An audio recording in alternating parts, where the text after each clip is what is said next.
pesantren mengundang Rocky Gerung berbicara logika, berbicara akal sehat.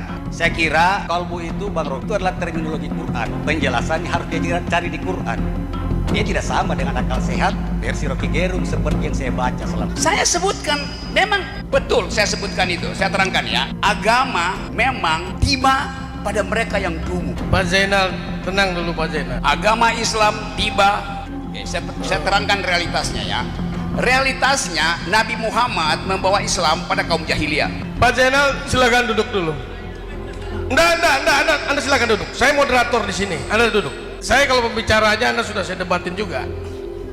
Soal Rocky tidak cocok Anda di pesantren karena ini bicara akal sehat, sementara pesantren tidak bicara tentang akal sehat. Saya moderator, Anda duduk. Saya moderator, Anda duduk. Anda berdebat sama saya. Anda menyimpulkan bagaimana? Anda berdebat sama saya setelah ini.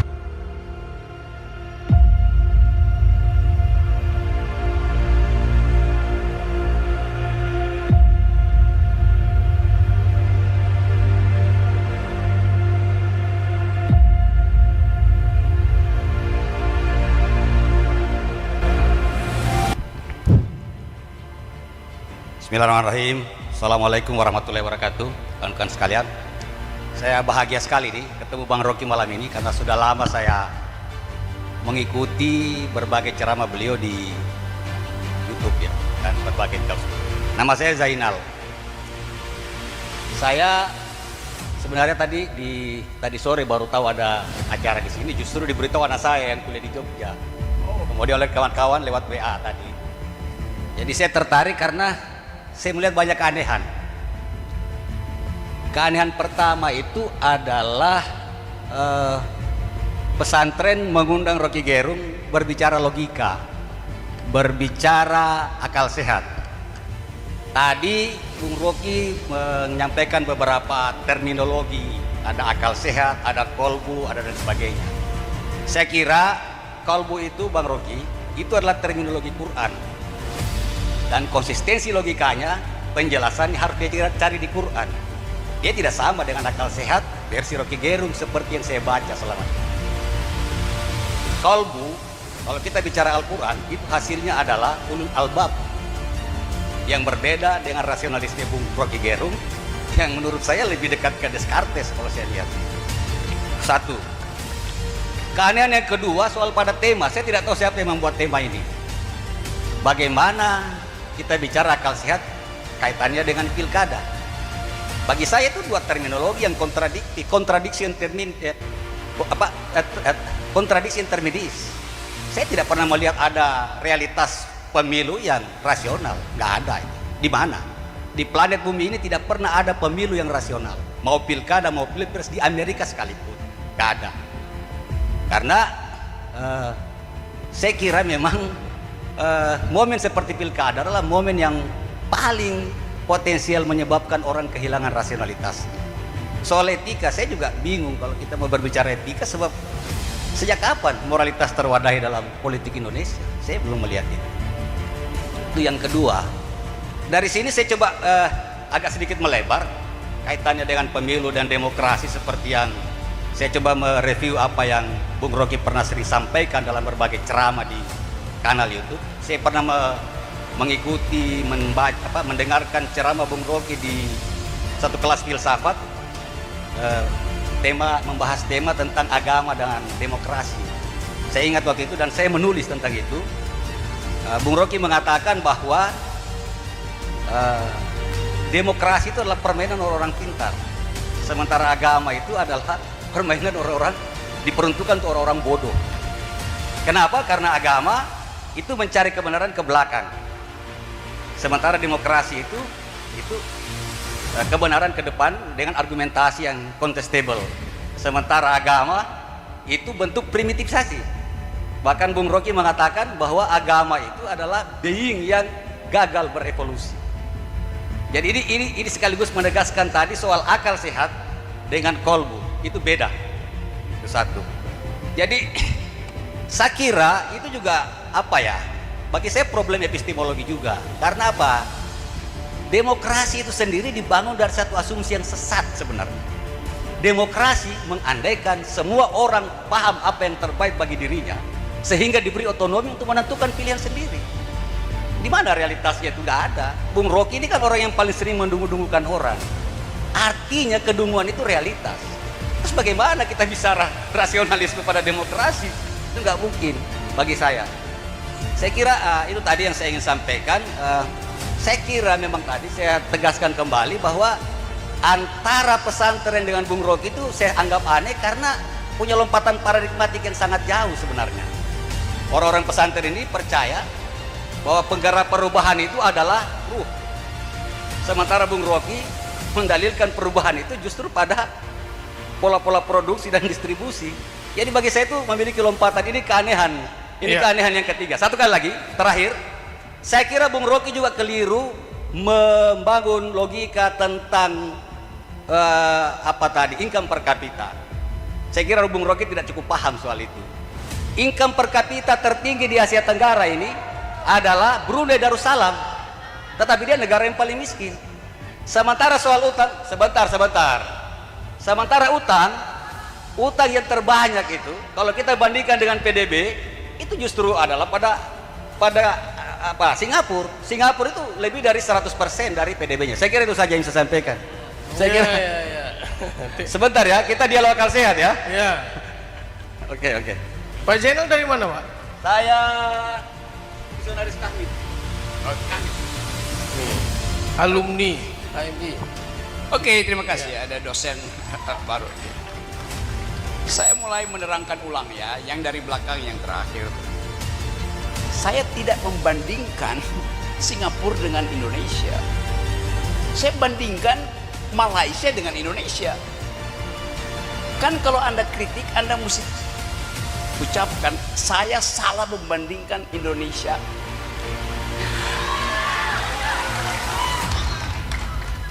Gini, saya terangin ya. Kan konteksnya saya bilang yang akan bersaing bonus demografi Indonesia dan Malaysia. Oleh karena itu saya pakai data Indonesia dan Malaysia. Kecuali Anda bilang bahwa Pak Rocky salah karena pendapatan per kapita Malaysia itu adalah 17.000. Tidak, tetap 13.000. Tapi kan Brunei 17, saya nggak bicara Brunei, saya bicara Malaysia. Iya 30.000 kalau saya pakai data Brunei, saya pakai data Malaysia, right? Oke, yes.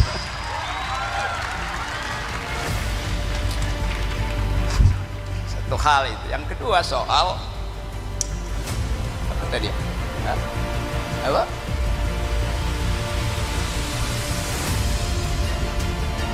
Yes. Semua pemilu di negara Benelux mendekati sempurna karena tidak ada fraud, tidak ada corruption. Anda pergi ke Finlandia,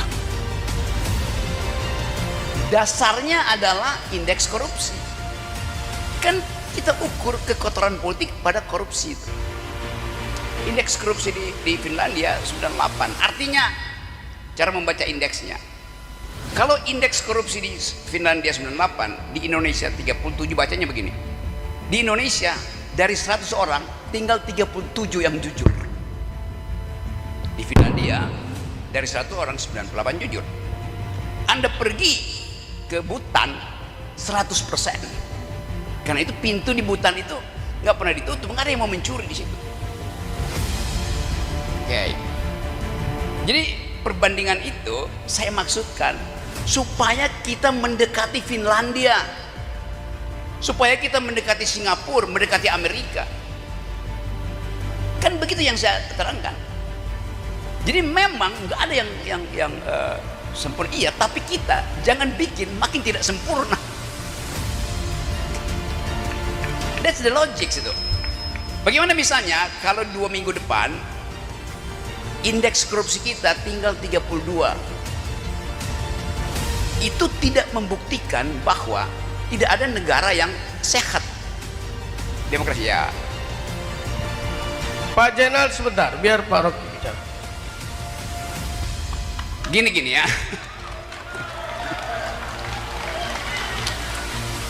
Kan tadi Anda menerangkan tidak ada negara yang betul-betul sempurna, tidak korup, ya.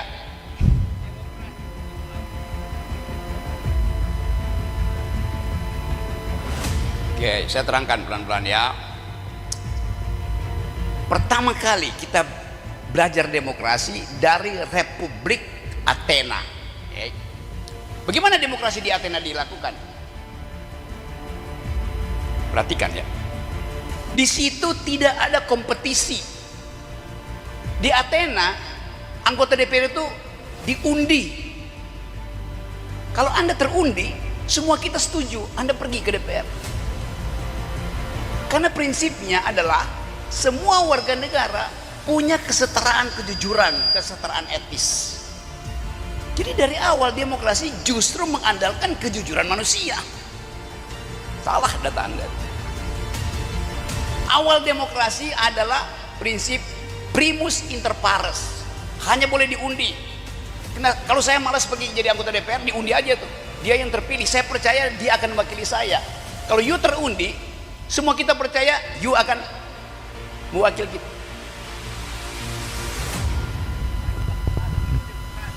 Iya, saya ngerti itu, bahwa akhirnya ada kompetisi.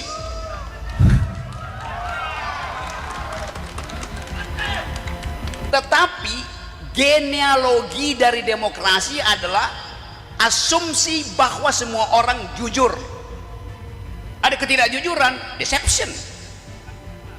Ya memang itu prinsip dalam demokrasi, bukan pemerintahan dari, oleh, dan untuk rakyat.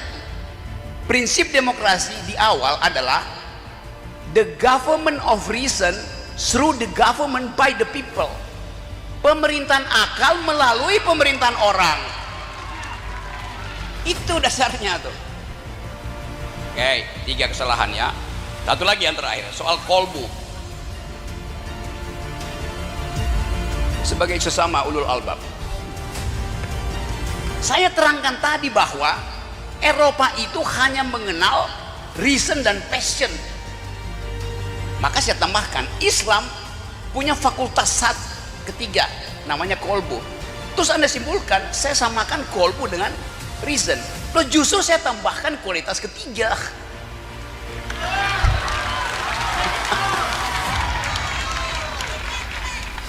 Itu maksudnya.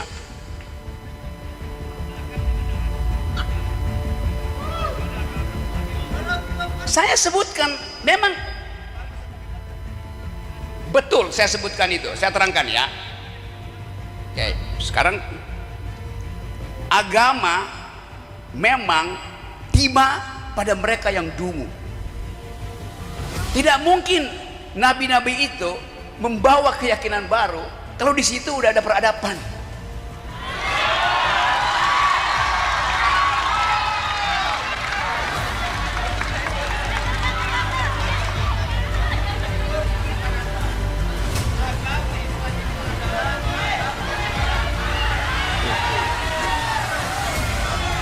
Pak Zainal, tenang dulu Pak Zainal. Agama Islam tiba. Oke, saya terangkan realitasnya ya. Realitasnya Nabi Muhammad membawa Islam pada kaum jahiliyah. Oke. Sudah cukup ya Pak Zainal ya.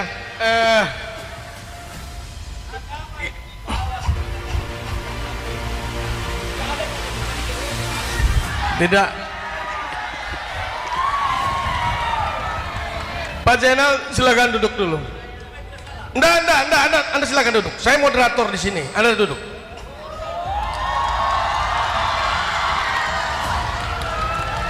Saya moderator. Jadi saya kalau pembicara aja Anda sudah saya debatin juga. Soal Rocky tidak cocok Anda di pesantren karena ini bicara akal sehat, sementara pesantren tidak bicara tentang akal sehat, Anda bilang. Salah. Surah ayat pertama yang turun dari Quran apa? Islam mengajarkan tentang Iqra, itu tentang ilmu pengetahuan. Jadi akal sehat itu diperlukan dalam agama. Jadi pesantren mengundang ini karena mereka memang ini akal sehat mereka. Saya moderator, Anda duduk. Saya moderator, Anda duduk. Anda berdebat sama saya. Anda berdebat sama saya setelah ini. Di luar forum ini kita ketemu, kita berdebat.